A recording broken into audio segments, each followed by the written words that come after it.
Al mismo tiempo que aumentan las exportaciones agroindustriales en nuestro país, el 16,5% de las personas viven en hogares con inseguridad alimentaria moderada o grave, donde se cruza la alimentación con la cuestión del medio ambiente y cuánto esto afecta realmente a la desigualdad. ¿Puede separarse realmente lo ambiental de la cuestión social? Hoy en La Letra Chica, injusticia ambiental. Nada decía la prensa de hoy del país natural, que no es tan natural. Un eslogan que le vende al mundo lo lindo de acá. Y de afuera todos fascinados seguro dirán, qué bonito el país natural, yo quisiera viajar para allá. Esa imagen de niño que está solo, con toda su piel lastimada, intentaba encontrar algo de vida en esa imagen, intentaba encontrar algo del futuro que nos dicen que los niños tienen en esa mirada. Y lo único que encontraba era destrucción, lo único que encontraba era muerte. Qué miserables hijos de puta.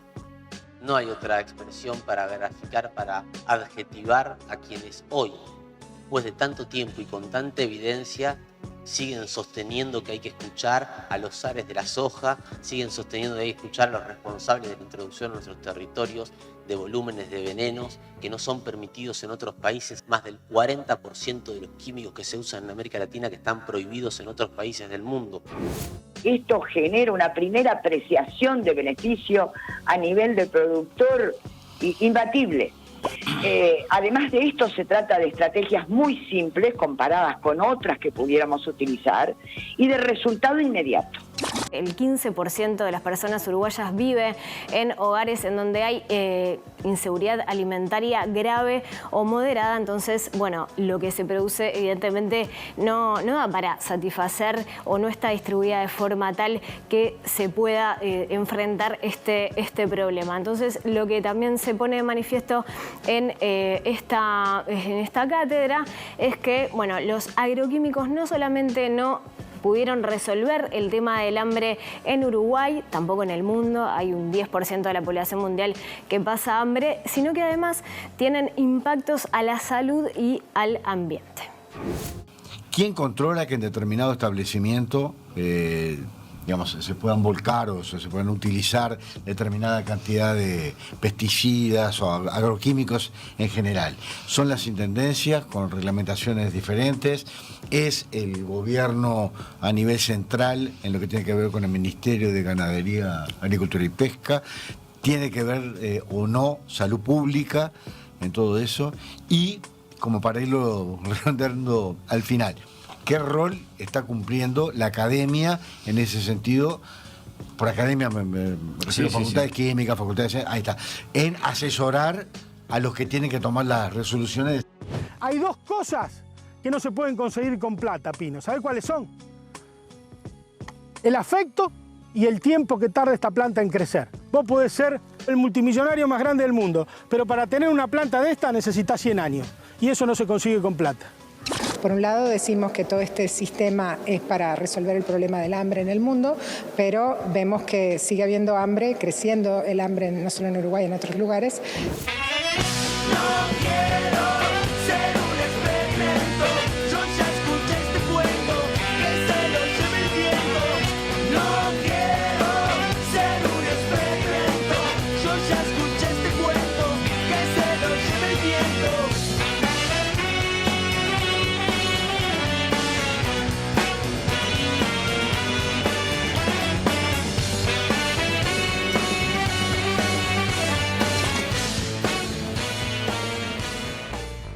Cinco minutos pasan de las 9. ¿Qué tal? ¿Cómo están? Muy buenas noches. Bienvenidos, bienvenidas a esta nueva propuesta de La Letra Chica.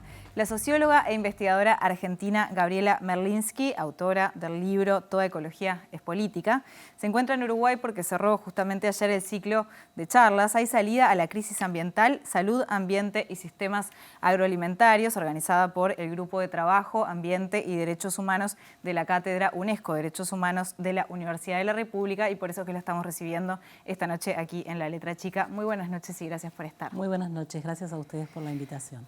Gabriela, veíamos parte en el tape, ¿no? En todo el mundo nos estamos acostumbrando a ver escenas terribles de devastación, de sequías brutales, de incendios forestales, huracanes, tornados, hay como de todo, ¿no? Obviamente esto tampoco afecta igual de la misma manera si pensamos en un tornado en Estados Unidos, en el sur, un huracán, que una sequía en alguna parte del continente africano. ¿Cómo juega la cuestión de la desigualdad cuando hablamos de medio ambiente? Bueno, la cuestión de la desigualdad está intrínsecamente relacionada con la cuestión ambiental, porque en realidad cuando hablamos de ambiente estamos hablando de bienes comunes o de comunes, antes se le decía recursos naturales, pero hemos aprendido justamente de las luchas ambientales que son comunes, que los tenemos que defender, y en lo que se juega en todo conflicto ambiental es el acceso diferencial a esos comunes. ¿Quiénes deciden? ¿Qué decisiones se toman sobre los modelos productivos? ¿Quiénes quedan adentro? ¿Quiénes quedan afuera? Y eso tiene que ver, por un lado, con geopolítica, la distribución de los recursos en el mundo. América Latina, el sur global, siempre ha estado al pie de todo ese proceso, porque el capitalismo surgió justamente de un proceso de acumulación originaria que implicó extraer recursos de África, de América Latina. Incluso la esclavitud puede ser entendida de esa manera, ¿no? Y ese proceso no ha podido ser alterado y de hecho en el siglo XX y XXI es el turno del monocultivo, como recién se hablaba, la agricultura transgénica, la minería, y siempre es exportar recursos para sostener una balanza de pago y como recién se decía en el informe, eso ni siquiera resuelve el hambre, que sería la mínima condición para que ese modelo cerrara. Entonces sí, la cuestión ambiental tiene todo que ver con la desigualdad, porque tiene que ver con el acceso desigual a los recursos, pero también con la distribución desigual de esos recursos. Y Gabriela, recién hablabas de capitalismo y tú has dicho que el capitalismo también es un modo fundamental de alteración ecológica. En tu libro, Toda ecología es política, analizás algunos de los principales conflictos socioambientales de América Latina. Además, ¿qué es lo que pasa con el capitalismo y América Latina actualmente, por ejemplo?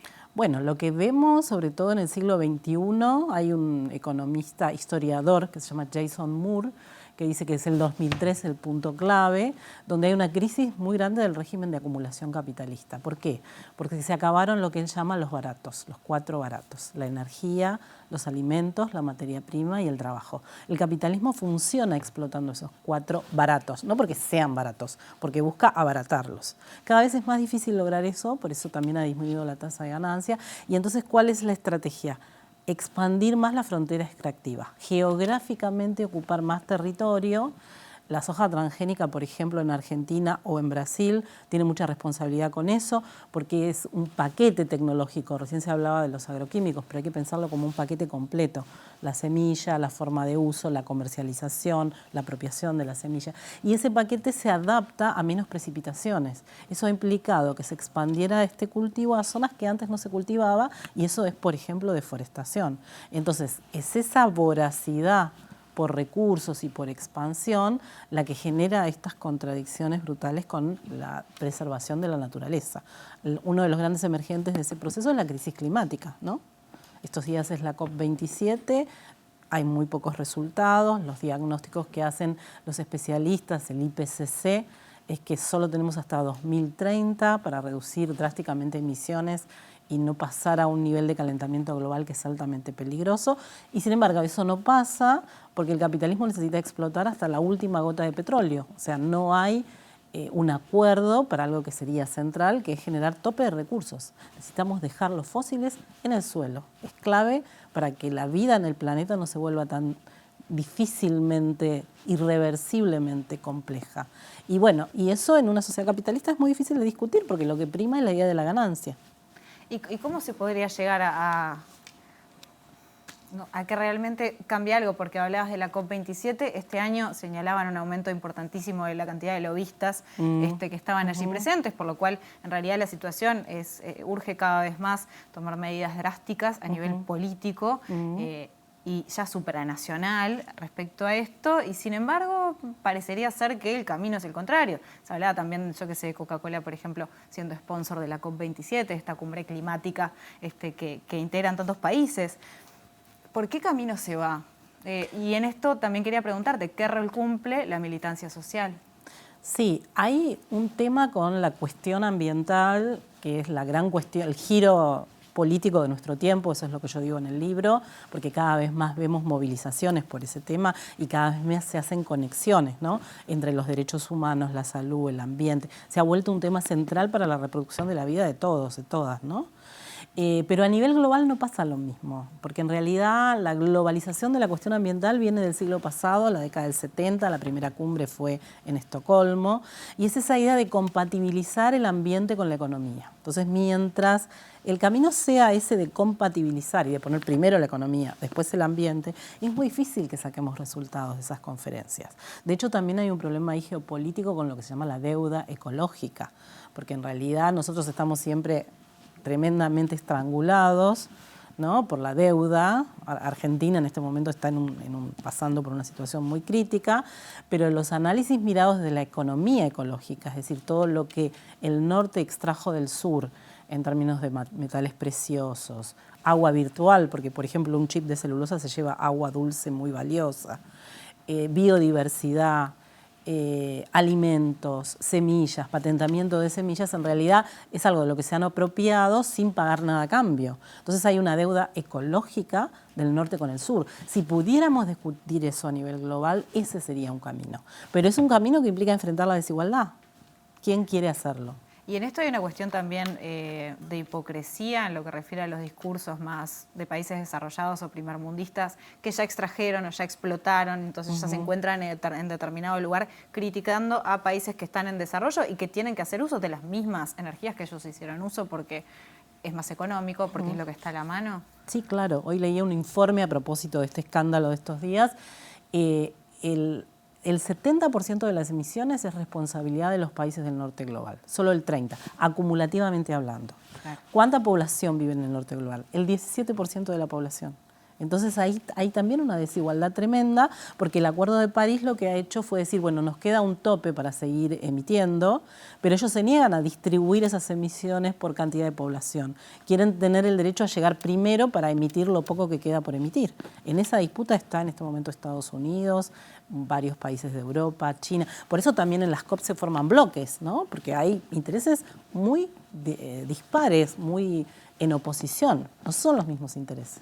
¿Qué pasa con los movimientos sociales en América Latina, teniendo en cuenta también el ecofeminismo, por ejemplo, que pienso en las mujeres colombianas, activistas colombianas, en esa conexión con la tierra que también estamos como tan acostumbrados quizás a ver, ¿qué tanta fuerza tienen? Bueno, yo creo que es importante que Francia Márquez sea en este momento la vicepresidenta de Colombia, es un hito extraordinario, conmovedor, porque ella es una gran luchadora ecofeminista que viene de la tierra, que viene de las movilizaciones del Pacífico colombiano. Por supuesto que no la tiene fácil, que no es que porque ahora haya un gobierno que tiene una agenda ambiental en Colombia las cosas van a cambiar, porque otra vez son correlaciones de fuerzas muy complejas. Justo yo estuve en Colombia hace 15 días y me hablaban de un caso que es el río Atrato, que la Corte Suprema colombiana intervino y dijo que había derechos de la naturaleza y que había una minera que se tenía que ir. Pero bueno, la minera ya denunció a Colombia en el CIADI, que es un tribunal internacional por los temas económicos. Entonces, vuelvo con la enorme asimetría que existe.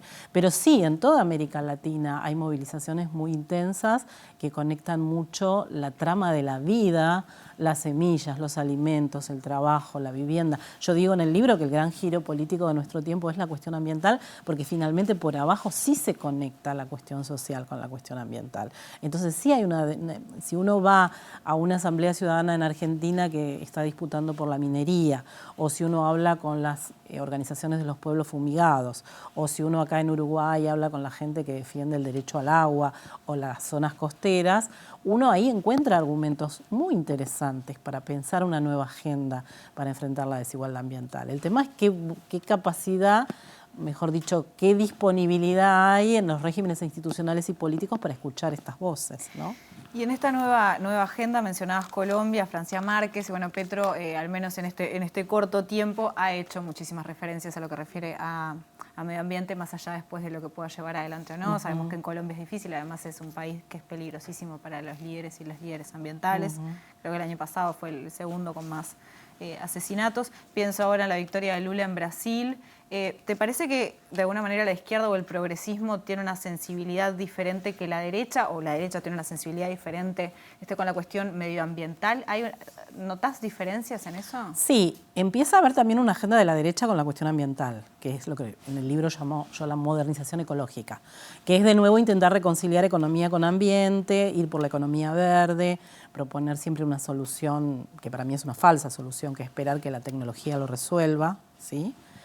La agenda progresista o de izquierda conecta mucho más con los derechos sociales. Es no solo resolver vía tecnología, sino, de nuevo, tecnología para quién, cómo esa tecnología es apropiada. El tema de la tierra está en el centro, va a estar siempre en el centro del debate latinoamericano. En todo conflicto ambiental hay una disputa por el acceso a la tierra. Y donde las cosas están un poco mejor es si hubo algún tipo de reforma agraria. Cuando no hubo reformas agrarias en los países todavía es más complejo porque hay más concentración de la tierra y de nuevo la concentración de la tierra es para ampliar la frontera extractiva, ¿no? Pero bueno, en la medida que esas agendas empiecen a permear de los movimientos a estos gobiernos de izquierda, alguna esperanza podemos tener, ¿no? Justo hoy Lula habló en la COP y propuso que se haga en Brasil y propuso algunas estrategias alternativas para la COP donde participen los movimientos sociales. Hay un cambio brutal respecto a Bolsonaro que negaba, por ejemplo, el cambio climático. Sí, ¿no? claro. Sí, por supuesto. Y además porque la historia también dice mucho. No te olvides que la conferencia de medio ambiente más interesante de todas fue Río 92, que también fue en Río de Janeiro, en Brasil, porque Brasil significa mucho para el ambientalismo global, el Amazonas significa mucho. Entonces esa es una disputa que está en el centro y bueno, y ojalá los movimientos sociales brasileños puedan instalar la agenda de la defensa del Amazonas, pero también la agenda de la defensa de los pueblos que ahí viven, ¿no? Porque si no la salida tecnocrática es siempre sin la gente. Interviene un poder supranacional y dice nosotros estamos mejor capacitados para proteger el Amazonas. Pero ¿qué pasa con los pueblos indígenas que ahí viven? ¿No? Que también hay violencia, hay desplazamientos, hay criminalización. Bueno, todas las agendas esas tienen que ir juntas, no pueden ir separadas. Cuando dijiste lo de la esperanza, pensaba en los movimientos que hay actualmente respecto a este tema con la juventud, que también han tenido muchísima notoriedad a nivel, por ejemplo, de los medios. ¿Cómo ves vos este tema? ¿Te parece que hay una esperanza en el hecho de que quienes van a estar en el mundo después de nosotros tengan otro nivel de conciencia quizás respecto a este tema? Sí, yo creo que es una gran revolución, ¿no? Lo de Greta Thunberg, pero también empieza a haber en América Latina, hay niños que están participando ahora de la COP y que demandan su derecho a participar como ciudadanos, a tener voz política. Hay un niño de Colombia, por ejemplo, que se llama Francisco Activista, si lo buscan en las redes, ha escrito un libro, el libro está traducido en varios idiomas, es un fenómeno bastante impactante, ¿no? Porque no sé, debe tener 10, 11 años. Pero en Argentina, por ejemplo, que es lo más conozco, ya hay varios movimientos de jóvenes, no solo jóvenes por el clima, Fridays for Future, hay movimientos más de base. Empieza a haber también, por ejemplo, yo he trabajado mucho el tema de la contaminación o la degradación ambiental de la cuenca Matanza-Riachuelo. Yo empiezo a tener los hijos de los sectores populares que participaron de conflictos que ahora estudian, por ejemplo, sociología, trabajo social, y empiezan también a tener unas agendas mucho más propias de los territorios respecto de cómo defender esas cosas. Y bueno, y hay un reclamo generacional también. ¿Qué tipo de ambiente le estamos dejando? Hay un conflicto generacional ahí, ¿no? Porque si estamos diciendo que queda hasta 2030 para reducir drásticamente emisiones, que de no hacerlos hacia final de este siglo, la vida va a ser muy difícil en muchas zonas del planeta, bueno, están en todo su derecho de reclamar condiciones, porque también eso es una desigualdad. Nos estamos apropiando de un espacio atmosférico para hacer desastres, pero sin tener en cuenta los que vienen después, ¿no?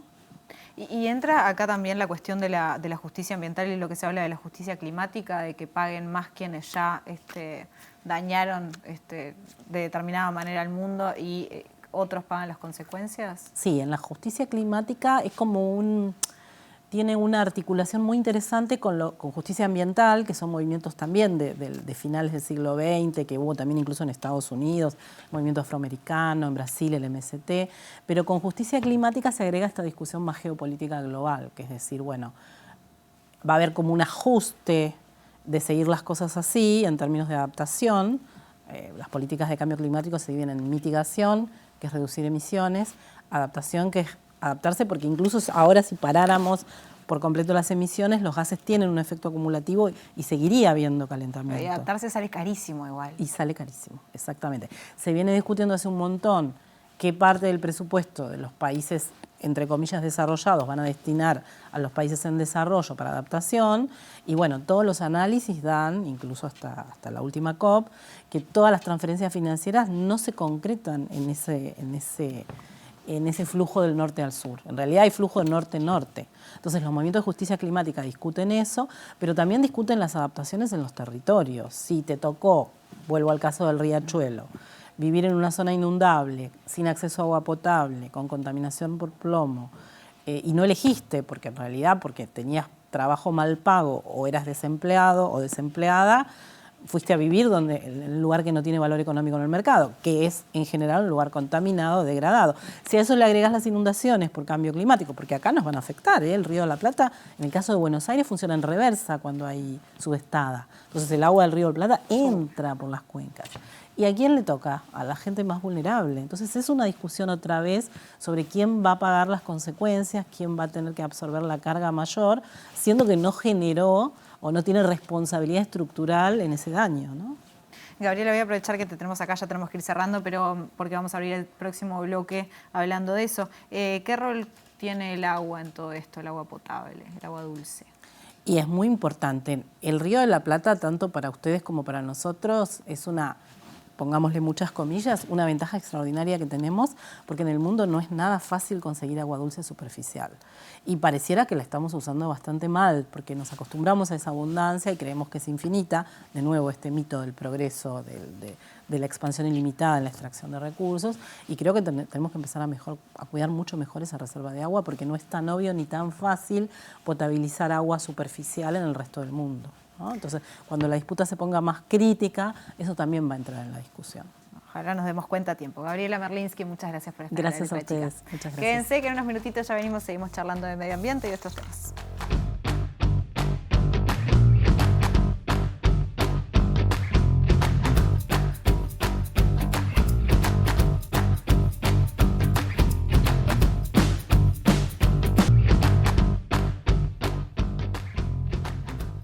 Para aterrizar sobre la cuestión ambiental y los temas ambientales en nuestro país es que recibimos al doctor en Ciencias Sociales, Carlos Santos, quien es integrante del Grupo de Trabajo de Ambiente y Derechos Humanos de la Cátedra UNESCO de la UDELAR. Buenas noches, Carlos. Gracias por estar. Buenas noches, muchas gracias. Empecemos sobre un tema de real actualidad. La discusión acerca del agua es fundamental en esto. Cerramos el primer bloque hablando de eso. Ayer el presidente Luis Lacalle Pou anunció la aprobación de lo que conocíamos antes como el proyecto Neptuno, ahora se llama Arasatí. Hace un tiempo nos acompañaste aquí en La Letra Chica como integrante de la Comisión Nacional en Defensa del Agua y de la Vida para abordar este tema. Voy a citar parte de lo que escribían en la nota de presidencia sobre esto. La inversión de unos 200 millones de dólares es la más grande de los últimos 150 años en esa área y alcanzará 500 millones de dólares cuando OCE apruebe el plan de saneamiento previsto para unas 60 localidades de Uruguay. Estas acciones, dijo el presidente ayer, hablan de un país que se preocupa por el tema ambiental. Vamos a escucharlo y ya seguimos con este tema.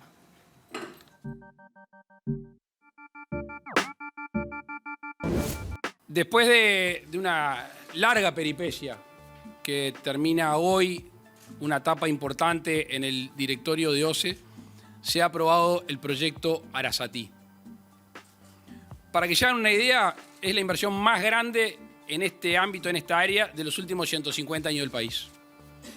Es una inversión que va a superar los 200 millones de dólares, que cuando esté acompañado, si es que el directorio de OCE así lo vota por el saneamiento, va a llegar casi a 500 millones de dólares en una inversión que hace a la seguridad. Que hace a la seguridad de poder tener agua potable sin perjuicio de sequía, sin perjuicio de fallas técnicas, etcétera, etcétera. Bien, veíamos entonces un fragmento de lo que fue la conferencia con el presidente Luis Lacalle Pou sobre este proyecto que se anunció ayer, que se aprobó sobre agua potable, el de Arasatí. Entonces, Carlos, ¿qué primera evaluación haces de esto? Aparentemente es un país que se preocupa por el tema ambiental, decía el presidente, es una inversión histórica, va a haber agua potable. ¿Cuál es la evaluación que tú haces? Porque todo parece muy positivo. Muchos elementos ahí. El primero de ellos es que la magnitud de la inversión es indiscutible, ¿no? O sea, es una inversión muy importante en un tema que venía muy rezagado desde hace mucho tiempo, como es el agua potable y el saneamiento en Uruguay. Lo que no es cierto es que, de que esto no salga gratis, como puede interpretarse de alguna parte de las declaraciones del presidente, de que esto no tiene costo. Lo poco que sabemos de esta decisión es a partir de una resolución de OCE que tomó el directorio de OCE ayer, y en esa resolución se comunica que la modalidad de contratación es contratación de pago por disponibilidad. Pago por disponibilidad. Ese pago quiere decir que OCE durante 20 años le va a estar pagando al consorcio privado 40 millones de dólares por año, que es más o menos, para que tengan una idea, el 10% del presupuesto actual de la OCE. Y no está previsto en el presupuesto del Poder Ejecutivo que la OCE aumente su presupuesto en ese monto en los próximos años. Entonces, de algún lado se va a pagar ese canon por disponibilidad de la infraestructura, que es lo que va a construir la empresa. O sea, el costo de la empresa, esos 250 millones de dólares, quedan subsumidos en ese canon que el Estado uruguayo, y la OCE es la que asume ese contrato, va a tener que pagar. Y lo que hemos dicho también acá en otras oportunidades es que el presupuesto actual de la OCE depende exclusivamente de la tarifa. Eso quiere decir que los usuarios y las usuarias del sistema de agua potable vamos a terminar pagando esos 40 millones de dólares extra del presupuesto de la OCE durante 20 años, que van a estar destinados a una empresa privada, que es la que le va a vender, entre comillas, agua potable al sistema público actual. O sea que sí lo terminaríamos pagando todos, digamos. Lo terminamos pagando todos a un costo elevadísimo. Habría otras proyecciones que implicaban que si esta misma iniciativa la hacía OCE, no tenía que pagar este canon fijo durante todos estos años. Si OCE lleva adelante la obra. Claro, OCE tenía que pagar la construcción de la obra, que es lo que en este modelo de negocios parece no estar haciéndose cargo, sino que lo asume el privado. El problema es que el privado lo asume porque queda en propiedad de la planta potabilizadora. Eso es algo totalmente novedoso, innovador, digamos, para la realidad uruguaya. O sea que el dueño no es el Estado. El privado es el que va a ser el operador de la planta, el propietario de la planta, y le va a vender agua potable a OCE, que la va a mezclar con el agua que se produce en Santa Lucía y nos va a distribuir a la zona metropolitana esa agua. Entonces eso implica cómo se controlan los procesos de potabilización del agua, quién va a estar, no va a ser la OCE la que va a estar produciendo el agua potable. Si ustedes prestan atención a las palabras del presidente ayer en la conferencia, dijo, el suministro va a quedar en manos de OCE. O sea, quien nos va a entregar el agua a las personas que utilizamos el sistema de agua potable va a seguir siendo Obras Sanitarias del Estado. Pero quien produce va a empezar a ser un privado. Eso es algo que en nuestro sistema institucional de agua potable y saneamiento no habíamos tenido. Y es por esto que quienes defienden este proyecto, o al menos cuando se acusa de que esto es una forma de privatizar, dicen que no, porque si última OCE es el que brinda el suministro, ¿consideran que no es una privatización del agua porque se lo estaría comprando una empresa, o cómo es? Esa es la interpretación que hacen del artículo 47 de la Constitución de la República y de la Ley de Aguas del año 2009, que ambas establecen que la prestación del servicio de agua potable y saneamiento es exclusiva y directamente a responsabilidad estatal. O sea, eso no admite muchas lecturas, está escrito con esas dos calificaciones en la Constitución, exclusivo y directo. Y lo que ellos interpretan es que como el caño que llega a nuestras casas es un caño que viene de OCE, sigue siendo OCE la responsable del suministro. El contador va a seguir siendo de OCE, el contador el medidor del agua potable. Pero la clave, la objeción que nosotros planteamos es quién va a ser el responsable del funcionamiento, el mantenimiento de esa planta potabilizadora. Va a ser un consorcio de 4 empresas privadas, que son las proponentes de Neptuno, hoy llamado Arasati, y además son las que se van a beneficiar del pago de ese canon durante 20 años. Y ya vamos a seguir metiéndonos en otros temas ambientales, pero aprovechando que esto está recién salido del horno, digamos. ¿Qué pasa si se tiene algún problema, por ejemplo, con la calidad del agua, o hay algún problema con alguna de las empresas? ¿Cómo funciona ahí? Porque no es OCE, entonces, ¿qué herramientas tendría el Estado? Digo esto teniendo en cuenta que estamos hablando de algo tan fundamental como es el agua potable para la población. No estamos hablando de algo que se pueda demorar quizás un arreglo o alguna cuestión de laboratorio, sino que es una cuestión urgente y necesaria. Es que, digamos, para los usuarios nuestra relación va a ser con OCE. El problema va a ser el peso que tenga OCE para lidiar con este grupo de empresas privadas. Y lo otro que mencionabas, lo de la calidad, digamos, no queremos ser catastrofistas, pero los científicos de la Universidad de la República, los colegas del área de limnología, de Facultad de Ciencias, han advertido que va a haber problemas con la calidad del agua en ese lugar. Entre otras cosas por lo que mencionaba Gabriela en el bloque anterior. O sea, el Río de la Plata es un sistema que está gestionado de manera compartida por varios países. Nosotros no controlamos todos los procesos productivos que vuelcan sus efluentes a las aguas del Río de la Plata. Hay cianobacterias durante varios días al año.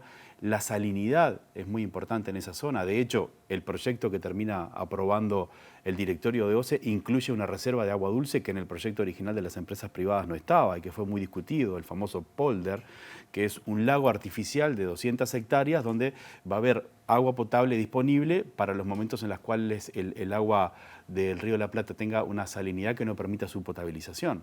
Entonces hay muchísima improvisación desde el punto de vista técnico, muchos cuestionamientos científicos, no solo al modelo de gestión, sino también a la viabilidad técnica de este emprendimiento, que lo harían meritorio de una discusión profunda en los ámbitos que la propia ley uruguaya ha creado para discutir esto, que son las comisiones de cuenca, los comités regionales de recursos hídricos que surgen de la reforma constitucional del 2004.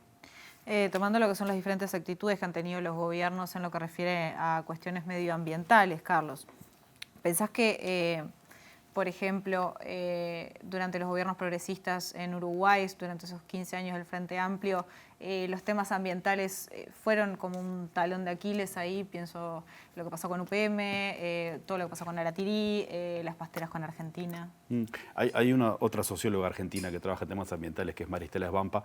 Ella dice, los temas ambientales para los gobiernos progresistas de toda América Latina fueron un punto ciego. Fueron un elemento que fue dejado de lado, que no se logró canalizar, no se logró atender.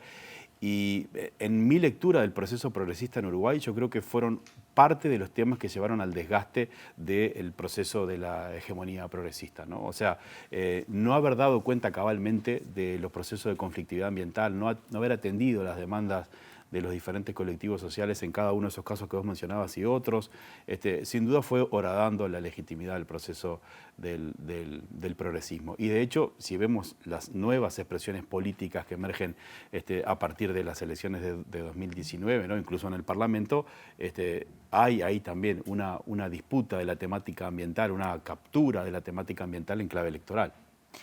¿Y qué lo diferencia tanto un corte o un modelo más neoliberal? Porque pienso también en que en su momento lo que se escuchaba muchísimo decir a quienes eran referentes del gobierno en ese momento era, bueno, es una inversión importante para el país, brinda trabajo, ¿no? Entonces, y hoy en día se escucha más o menos lo mismo. O sea, ¿cambia la actitud respecto a esto cuando pensamos en dos modelos o no?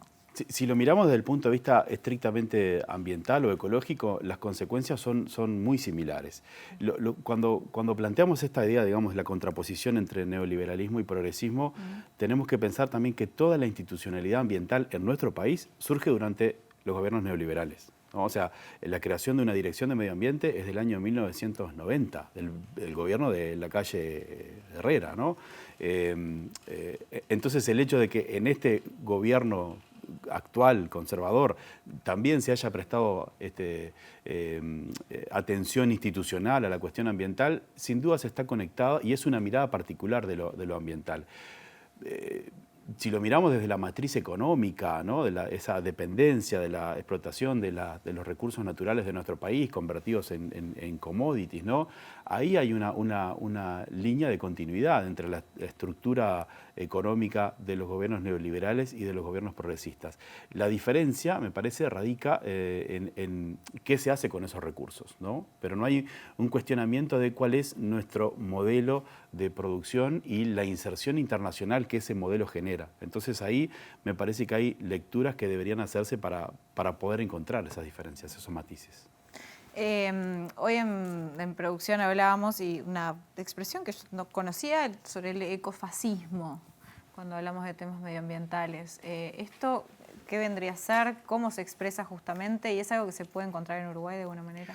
Bueno, yo creo que la pregunta por Uruguay sobre las cuestiones ecofascistas o las corrientes ecofascistas debemos mantenerla abierta.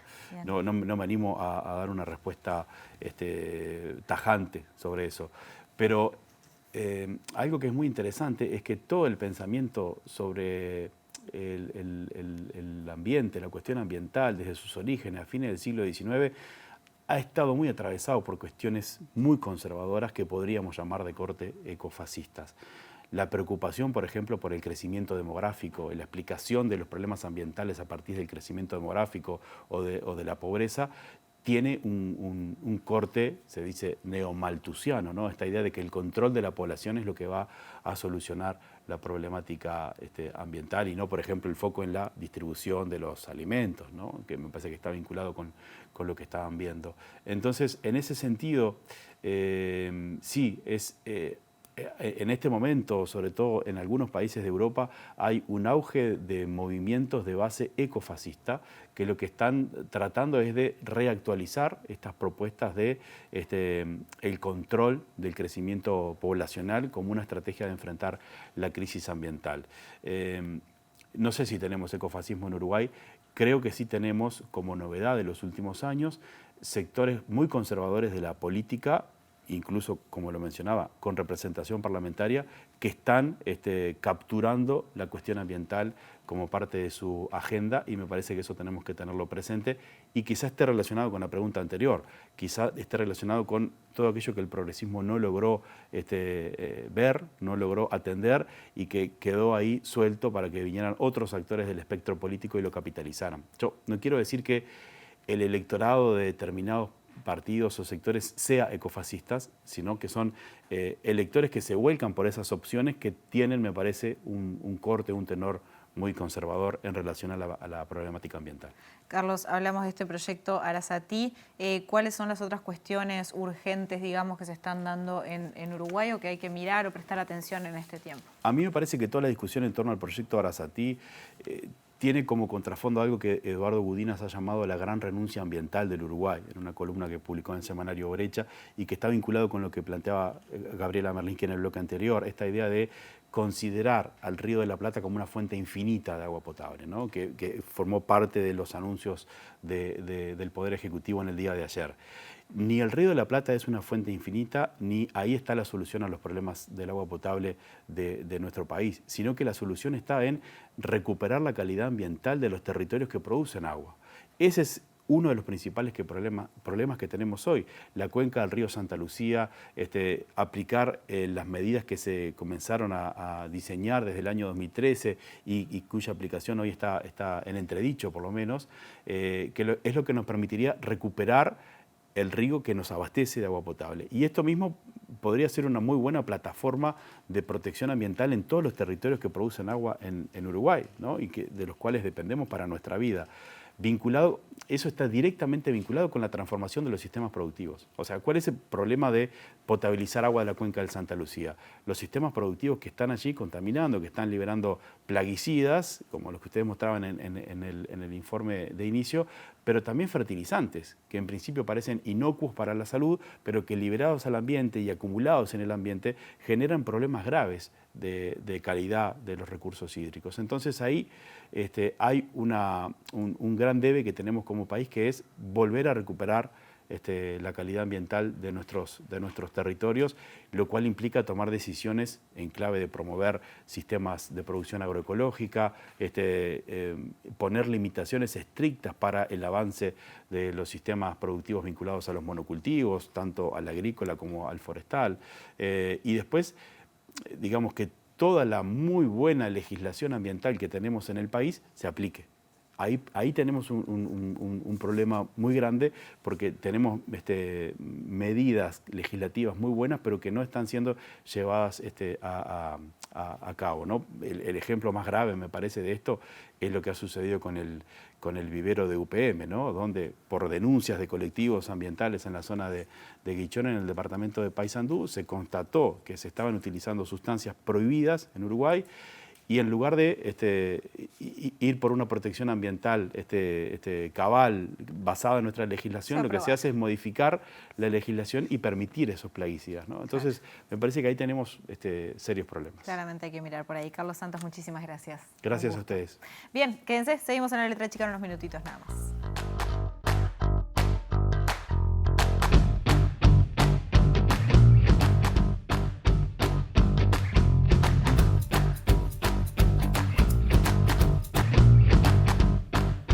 Tercer y último bloque de La Letra Chica, y para cerrar el tema de hoy recibimos a Natalia Baiza. Natalia es investigadora del Instituto Clemente Estable y además integrante de la Red de Agroecología. Buenas noches y gracias. Buenas noches, gracias por la invitación.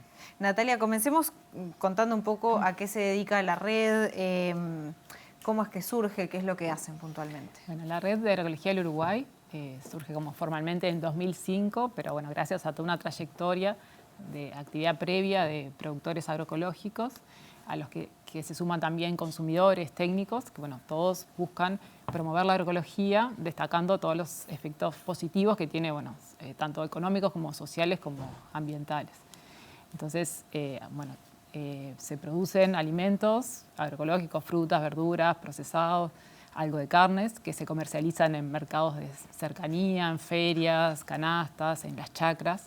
Y bueno, los consumidores también forman parte de esa red porque les interesa consumir esos productos. ¿Y qué lo diferencia de otros productos, aunque suene algo quizás medio obvio? ¿Por qué es importante pensar en la agroecología?